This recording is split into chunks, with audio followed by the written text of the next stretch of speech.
Selamat datang kembali.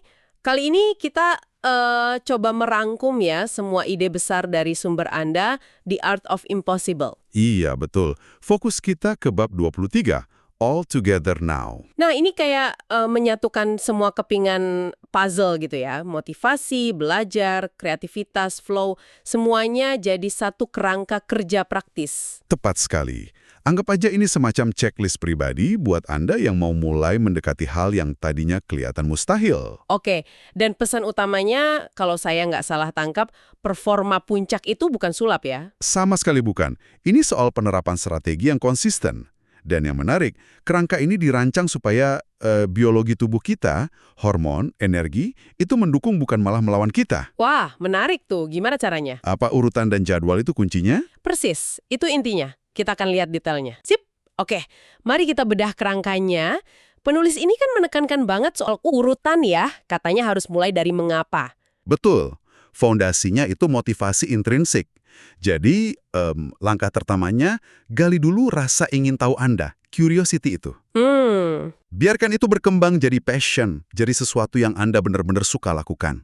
Baru dari situ, cari purpose, tujuan hidup yang lebih besar. Dan ini prosesnya nggak sebentar ya kayaknya. Oh, jelas. Nggak instan. Makanya, disarankan meluangkan kira-kira 20-60 menit. Setiap hari loh ini. Setiap hari? Buat apa tuh? Buat bermain. Maksudnya, eksplorasi aja persimpangan minat-minat Anda. Santai, tanpa tekanan. Ini penting banget buat bangun fondasi motivasi yang kokoh. Masuk akal, jadi nggak buru-buru nentuin tujuan ya. Nah, kalau passion dan purpose-nya udah mulai kuat, terus gimana? Nah, secara alami, nanti muncul dorongan buat otonomi, pengen punya kendali arah hidup. Dan juga mastery, keinginan buat jadi ahli di bidang itu. Oke. Baru setelah fondasi ini ada, kita mulai deh tetapkan tujuan secara strategis. Gimana tuh cara netepin tujuannya? Jadi ada tingkatannya. Mulai dari yang paling gede, Massively Transformative Purpose, atau MTP. Ini visi super ambisius Anda. Mimpi besarnya gitu ya? Iya, mimpi besarnya. Terus itu dipecah jadi High Hard Goals. Target yang menantang, tapi ya masih mungkin dicapai. Oke. Terakhir turun lagi jadi Clear Goals. Ini tugas-tugas harian yang jelas, konkret, bisa langsung dikerjain. Nah, soal clear goals harian ini katanya penting banget ya buat diselesaikan. Ada kaitannya sama dopamin atau gimana? Persis. Setiap kali Anda checklist satu clear goal harian, otak kita ngasih hadiah kecil berupa dopamin. Ah, jadi kayak ada reward langsung gitu ya? Betul. Dan ini bukan sekedar bikin senang sesaat. Kemenangan-kemenangan kecil harian ini yang jadi mesin penggerak momentum.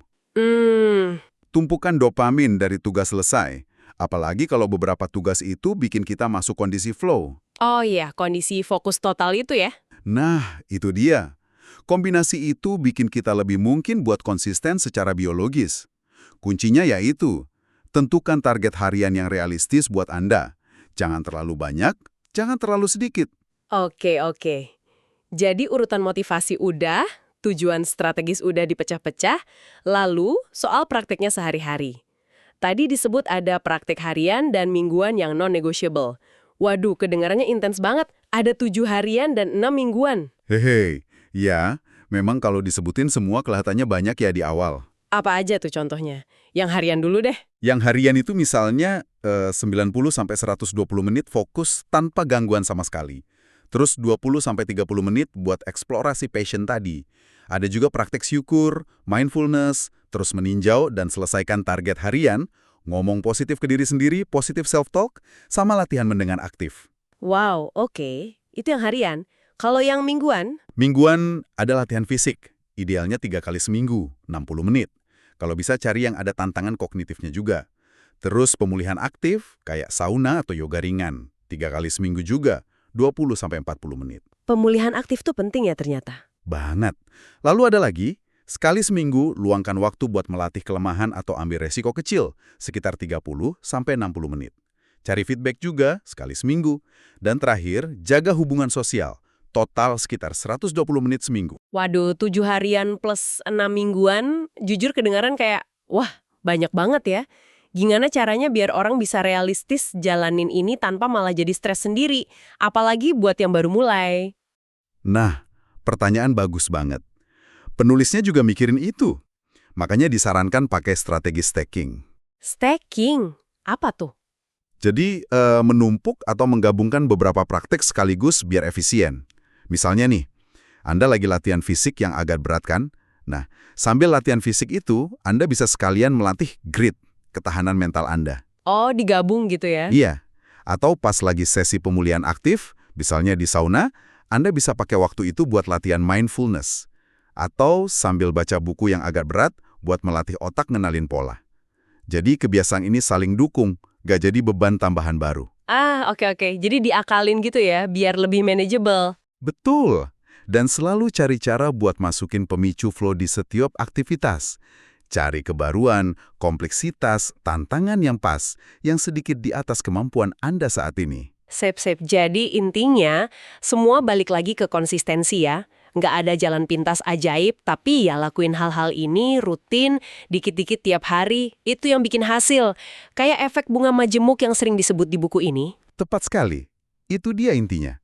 Kerangka kerja ini tuh kayak, ya, sistem kebiasaan.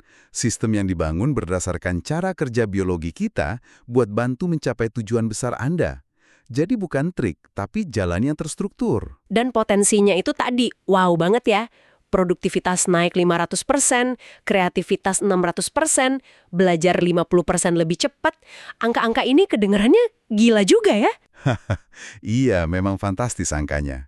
Mungkin susah dipercaya awalnya, tapi ya sumber Kerenzo ini menyajikannya sebagai kemungkinan yang nyata kalau kita disiplin menerapkan kerangka ini. Potensi sebesar itu tentunya jadi kayak ada beban tanggung jawab, tapi juga peluang besar banget ya buat kita semua, buat Anda yang dengerin. Benar sekali. Dan ini mungkin bisa jadi pertanyaan refleksi buat Anda nih yang lagi dengerin. Dari semua praktik di checklist tadi, kira-kira kebiasaan mana ya yang rasanya paling mungkin buat Anda mulai terapkan secara konsisten? Minggu ini deh, mulai dari yang kecil aja. Pertanyaan bagus tuh buat direnungkan. Pilih 1 atau 2 dulu mungkin ya. Iya, nggak usah semuanya langsung. Oke, mengubah sesuatu yang tadinya kelihatan mustahil jadi daftar langkah konkret yang bisa dikerjakan, ya itulah inti pembahasan kita kali ini. Nah, setelah tahu kerangka ini, coba deh pikirkan tantangan mustahil pribadi apa yang sekarang jadi terasa sedikit lebih mungkin buat Anda taklukkan. Potensinya ada di sana. Betul. Sip, sampai jumpa di pembahasan berikutnya.